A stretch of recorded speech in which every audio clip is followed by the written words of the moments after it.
நம்ம childhood memories, நம்ம சின்ன வயசுல நடந்திருக்கக்கூடிய அந்த சைல்ட்ஹுட் மெமரீஸ் இன்னைக்கும் நம்ம ஒரு பொருள வாங்கும்பொழுது, நம்மளோட பையிங் டெசிஷன்ல பெருமளவு இன்ஃப்ளூயன்ஸ் பண்ணிட்டு தான் இருக்கு. ஸோ இதுக்கு பேர் தான் நாஸ்டால்ஜியா மார்க்கெட்டிங் அப்படின்னு சொல்றோம். இன்னைக்கு வீடியோல நாஸ்டால்ஜியா மார்க்கெட்டிங்ல என்ன, அதோட பெனிஃபிட்ஸ் என்ன, உங்க பிசினஸ் ஸ்ட்ராட்டஜிஸ்ல அதை எப்படி பயன்படுத்தலாம், அதை பத்தி தான் எனக்கு கம்ப்ளீட்டா பிரேக் டவுன் பண்ண போறோம்.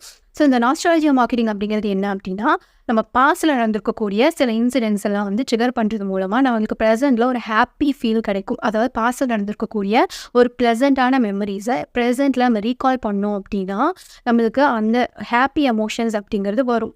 ஸோ இது மூலமாக மார்க்கெட்டிங் பண்ணுவாங்க. இதுக்கு பேர் தான் நாஸ்டால்ஜியா மார்க்கெட்டிங்னு சொல்கிறது.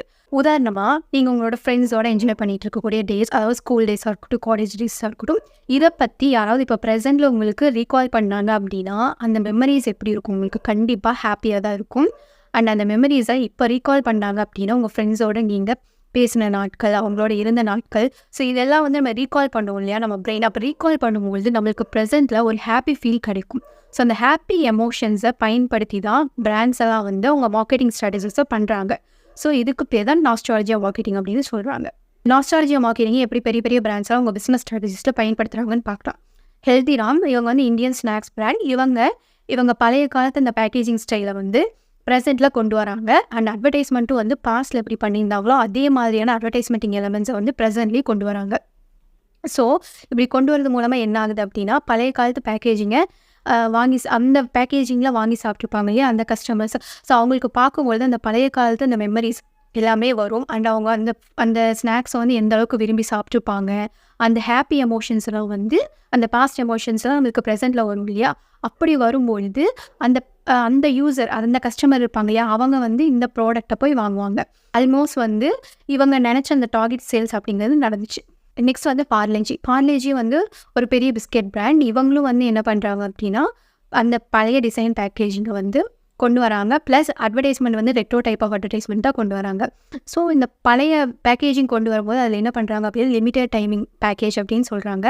ஸோ லிமிட்டட் டைம் அப்படின்னாலே கண்டிப்பாக அது தீந்துரும் தானே, நம்மளுக்கு ஒரு அர்ஜென்சியை க்ரியேட் பண்ணும். இது ஒரு ஸ்கேர்சிட்டி பிரின்சிபல் தானே. ஸோ சீக்கிரம் தீந்து போயிடும் அப்படிங்கிற அந்த அர்ஜென்சியை க்ரியேட் பண்ணுது. ப்ளஸ் அது மட்டும் இல்லாமல் இது நாஸ்டால்ஜியா மார்க்கெட்டிங்கும் இவங்க யூஸ் பண்ணியிருக்காங்க.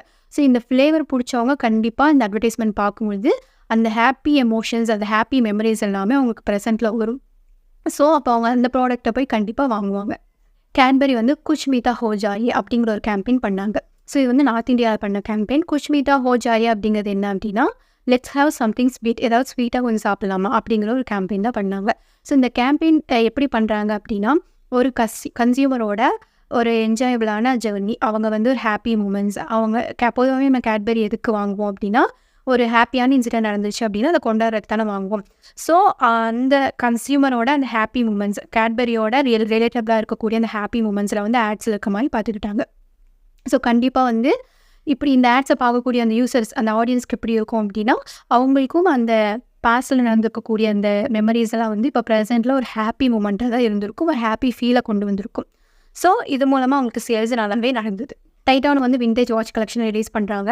ஸோ அப்போ அந்த பழைய காலத்தில் இருக்கக்கூடிய அந்த ஓல்டு வாட்ச் ஸ்டைலை ரிலீஸ் பண்ணுறாங்க. இப்படி ரிலீஸ் பண்ணுறதுனால என்ன ஆகுது அப்படின்னா, அந்த ஓல்டு வாட்ச் ஸ்டைலை ரொம்ப பிடிச்ச அட்ராக்டான அந்த ஓல்டு கஸ்டமர்ஸ் இருப்பாங்கள்ல, அவங்களும் வந்து இதை வாங்குறாங்க. ப்ளஸ் இப்போ அந்த யங் கஸ்டமர்ஸ் வந்து ஒரு ரெட்ரோ ஸ்டைலில் நம்மளுக்கு வாட்ச் இருக்கணும் அப்படின்னு நினைக்கிறவங்களும் இந்த வாட்ச் வந்து வாங்குறாங்க. ஸோ ஆல்மோஸ்ட் வந்து இந்த 2 டைப் ஆஃப் கஸ்டமர்ஸும் இவங்க கிட்ட எங்கேஜ் ஆகிட்டாங்க. பெப்சி வந்து த்ரோ பேக் கேம்பெயின் பண்ணுறாங்க.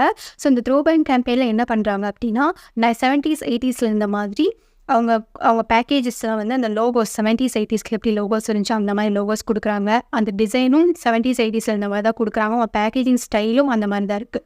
ப்ளஸ் அவங்க அட்வர்டைஸ்மெண்ட் பண்ணுறது எப்படி பண்ணுறாங்க அப்படின்னா, அந்த 70s 80s மியூசிக்கோட பண்ணுறாங்க. அப்போ எப்படி அட்வர்டைஸ்மெண்ட் பண்ணுறாங்களோ அதே மாதிரி ஸ்டைல், அதே ஃபேஷன், அதே கல்ச்சர் எல்லாமே வந்து இந்த 70s 80ஸில் எப்படி பண்ணாங்களோ அந்த ரெட்ரோ ஸ்டைல்லே பண்ணுறாங்க. இந்த மாதிரி பண்ணுறதுனால என்ன ஆகுது அப்படின்னா, இந்த 70s 80s ஆடியன்ஸை வந்து இவங்களால் ஈஸியாக எங்கேஜ் ஆக முடிஞ்சுது. இவங்க நினச்ச சேல்ஸ் டார்கெட் அப்படிங்கிறத அச்சீவ் பண்ண முடிஞ்சுது. நாஸ்டால்ஜியா மார்க்கெட்டிங்கோட பெனிஃபிட்ஸ் பற்றி பார்க்கலாம். ஸோ நம்ம ஆடியன்ஸோட இல்லை நம்ம கஸ்டமர்ஸோட கனெக்ட் ஆகிறதுக்கு இந்த நாஸ்டால்ஜியா மார்க்கெட்டிங் ரொம்பவே ஹெல்ப்ஃபுல்லாக இருக்குது. ஒரு எமோஷனலாக நம்ம கனெக்ட் ஆகணும்னு நினைக்கிறோம் அப்படின்னா அந்த எமோஷன்ஸ் வந்து நம்ம ஆடியன்ஸ் கிட்ட இருந்து ட்ரிகர் பண்ணுறதுக்கு இந்த நாஸ்டால்ஜியா மார்க்கெட்டிங் ரொம்பவே ஹெல்ப்ஃபுல்லாக இருக்குது. அப்படி வரக்கூடிய அந்த எமோஷன்ஸ் அப்படிங்கிறது ரொம்பவே டீப்பராக இருக்குது. செகண்ட் பாயிண்ட் வந்து நம்ம நாஸ்டாலஜியா மார்க்கெட்டிங் பண்ணும்பொழுது இந்த பாசிட்டிவான எமோஷன்ஸை நம்மளால் கொண்டு வர முடியுது. ஸோ பாஸ்ட்டில் நடந்திருக்கக்கூடிய ஒரு ஹாப்பியான இன்சிடென்ட்டோ இல்லை மெமரிஸையோ தான் நம்ம ப்ரெசென்ட்டில் ட்ரிகர் பண்ண போகிறோம். அப்படிங்கும்போது ப்ரெசென்ட்டில் கண்டிப்பாக ஹாப்பியான ஒரு எமோஷன் தான் வரும், கண்டிப்பாக பாசிட்டிவான ரிசல்ட் தான் கொடுக்கும். அடுத்த பாயிண்ட் என்ன அப்படின்னா, பிராண்டை ரிகால் பண்ணுறதுக்கு இது ரொம்பவுமே ஹெல்ப்ஃபுல்லாக இருக்குது. ஸோ ஒரு பாஸ்ட்டில் நடந்திருக்கக்கூடிய ஒரு பிராண்டை சார்ந்து நடந்திருக்கக்கூடிய பாசிட்டிவ் இன்சிடென்ட்டோ ஃபீல்ஸோ நம்ம அதையே தான் வந்து ப்ரெசென்ட்டில் கொண்டு வரப்போம். ஸோ கண்டிப்பாக பிராண்ட் ரிகாலிங்க்கு இந்த நாஸ்டாலஜியா மார்க்கெட்டிங் ஹெல்ப்ஃபுல்லாக இருக்கும். நாஸ்டாலஜியா மார்க்கெட்டிங் மூலமாக நம்மளுக்கு ஜென்ரேஷன் கேப்பை வந்து ஃபில் பண்ண முடியும். ஸோ எப்படி அந்த ஓல்டு ஜென்ரேஷன்ஸ்க்கு வந்து அவங்க ஓல்டு ஸ்டைலில் யூஸ் பண்ணியிருக்கக்கூடிய அந்த ப்ராடக்ட்ஸ் வந்து இப்போ ப்ரெசென்ட்டில் அவங்களால எக்ஸ்பீரியன்ஸ் பண்ண முடியுது.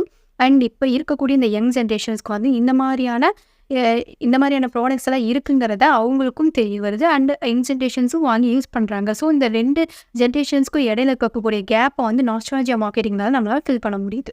நெக்ஸ்ட் வந்து ஒரு பிராண்டுக்கான ஒரு ஐடென்டிட்டி அப்படிங்கிறது கிரியேட் ஆகுது. ஏன் அப்படின்னா, நம்ம ஒருத்தருக்கு பிடிச்ச மாதிரியான ஒரு விஷயங்கள் ஒரு பர்சனலைசேஷனாக தான் நம்ம ஒரு ஆட்ஸ் மூலமாக காமிப்போம். அவங்களுக்கு ஒரு எமோஷன்ஸை ட்ரிகர் பண்ணுற மாதிரி தான் நம்ம ஒரு விஷயத்த ஒரு ஆட்ஸ் மூலமாக காமிக்கிறதுனால அவங்களுக்கு வந்து ஒரு கன்சியூமருக்கு எப்படி இருக்கும் அப்படின்னா, ஒரு தனிப்பட்ட ஒருத்தருக்கு ஒரு விஷயத்த பர்சனலைசேஷனாக பண்ண மாதிரியான ஃபீலிங்ஸ் அவங்களுக்கு கிடைக்கும். ஸோ இப்படி இது பல விதத்தில் ஒரு கன்சியூமரோட கனெக்ட் ஆகுறதுனால கண்டிப்பாக இதில் பாசிட்டிவ் எமோஷன்ஸ் வரதுனால பிராண்டுக்கு அதிகப்படியான என்கேஜ்மெண்ட் இருக்கும். அண்ட் என்கேஜ்மெண்ட் மட்டும் இல்லாமல் அங்கே சேல்ஸும் அதிகப்படியாகவே நடக்கும்.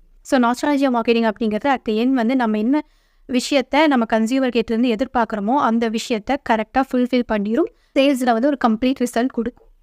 ஸோ நாஸ்டாலஜியா மார்க்கெட்டிங்கில் இருக்கக்கூடிய சேலஞ்சஸ் பற்றி பார்க்கலாம்.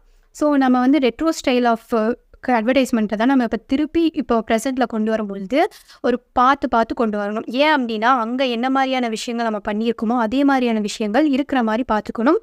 அண்ட் ஒரு விஷயத்தை வந்து இல்லாத விஷயத்தை இருக்கிற மாதிரியெல்லாம் வந்து நம்ம ப்ரெசென்ட்டில் காட்டணும் அப்படின்னா அது கண்டிப்பாக அவுட்டேட்டட் ஆகிடும். அண்ட் ஒரு கஸ்டமருக்கு நீங்கள் என்ன மாதிரியான அந்த எமோஷன்ஸை அவங்கக்கிட்ட கொண்டு வரணும்னு நினைக்கிறீங்களோ அந்த மாதிரியான எமோஷன்ஸை கொண்டு வரதுக்கான ஸ்ட்ராட்டஜிஸை உங்கள் அட்வர்டைஸ்மெண்ட்டில் இருக்கிற மாதிரி பார்த்துக்கோங்க. நெக்ஸ்ட் வந்து நீங்கள் எந்த ஏஜ் குரூப் ஆஃப் பீப்புளை டார்கெட் பண்ணுறீங்க அப்படிங்கிறத நல்லா மைண்டில் செட் பண்ணி வச்சுக்கோங்க. ஏன் அப்படின்னா, நீங்கள் வந்து டார்கெட் பண்ணக்கூடிய ஆடியன்ஸோட ஏஜ் வந்து ரெட்ரோவில் ஒரு ஏஜ் இருந்திருக்கும் அண்ட் ப்ரெசென்ட்டில் ஒரு ஏஜ் இருந்திருக்கும். ஸோ அவங்கள நீங்கள் எந்த ஏஜ் குரூப் ஆஃப் பீப்புளை டார்கெட் பண்ண போகிறீங்க அப்படிங்கிறத முன்னாடி அனலைஸ் பண்ணி வச்சுட்டு பண்ணுங்கள். ஸோ அது மட்டும் இல்லாமல் நம்ம அப்போ யூஸ் பண்ணியிருக்கக்கூடிய அந்த மியூசிக், அந்த ஸ்டைல்ஸு, அந்த தீம்ஸு, அங்கே ஒவ்வொரு விஷயமும் நம்ம யூஸ் பண்ணியிருக்கல அந்த லோகோஸ், அது எல்லாத்தையுமே வந்து இப்போ ப்ரெசென்ட்டில் கொண்டு இருக்கிற மாதிரி பார்த்துக்கோங்க. ஸோ அந்த மியூசிக்கில் ஏதாவது ஒரு வேறுபாடு இருந்துச்சுனாவோ இல்லை அந்த சொல்லக்கூடிய அந்த விஷயங்கள்ல ஏதாவது வேறுபாடு இருந்துச்சுனாவோ கண்டிப்பாக கன்சியூமர் உங்களோட கனெக்ட் ஆக மாட்டாங்க. ஸோ அந்த ரெட்ரோ ஸ்டைலில் நீங்கள் என்னென்ன மாதிரி விஷயங்கள் பண்ணியிருந்தீங்களோ அதே மாதிரியான விஷயங்களை இப்பயும் பண்ணுற மாதிரி பார்த்துக்கோங்க. ஸோ ஸ்டாட்டிஸ்டிக்ஸ் படி 80% ஆஃப் த கன்சியூமர் அவங்களே சொல்கிறாங்க, ஒரு பிராண்ட் வந்து நாஸ்டாலஜியா மார்க்கெட்டிங் பயன்படுத்துகிறாங்க அப்படின்னா அந்த பிராண்டில் இருக்கக்கூடிய பொருட்களை நாங்கள் விரும்பி வாங்குகிறோம் அண்ட் அவங்கக்கிட்ட வந்து திரும்ப நாங்கள் பொருள் வாங்கிட்டுருக்கோம். ஏன் அப்படின்னா, அவங்க நாஸ்டாலஜியா மார்க்கெட்டிங் யூஸ் பண்ணுறாங்க. பாஸ்ட்டில் இருக்கக்கூடிய அந்த மெமரிஸை எங்களுக்கு இப்போ ப்ரெசென்ட்டில் ட்ரிகர் பண்ணுறதுனால எங்களால் அவங்க கூட ஈஸியாக கனெக்ட் ஆக முடியுதுன்னு சொல்லி கன்சியூமரே சொல்கிறாங்க. இன்றைக்கி வீடியோவில் நாஸ்டாலஜியா மார்க்கெட்டிங்கில் என்ன அதோட பெனிஃபிட்ஸ் பற்றி எல்லாமே பார்த்துருக்கோம். And real time case studies பெரிய பிராண்ட்ஸ்லாம் வந்து எப்படி அவங்க நாஸ்டாலஜியா மார்க்கெட்டிங்கை அவங்களுடைய மார்க்கெட்டிங் ஸ்ட்ராட்டஜிஸ்ட்டாக பயன்படுத்தியிருக்காங்க, இதை பற்றி கம்ப்ளீட்டாக நம்ம டிஸ்கஸ் பண்ணியாச்சு. ஸோ இதுலேருந்து உங்களுக்கு நாஸ்டாலஜியா மார்க்கெட்டிங்னா என்ன, அது எப்படி பயன்படுத்தணும் அப்படிங்கிற ஒரு பேசிக் நாலேஜ் கிடச்சிக்கும்னு நினைக்கிறேன். ஸோ இதே மாதிரி இன்ட்ரெஸ்டிங்கான வீடியோவை பார்க்கலாம்.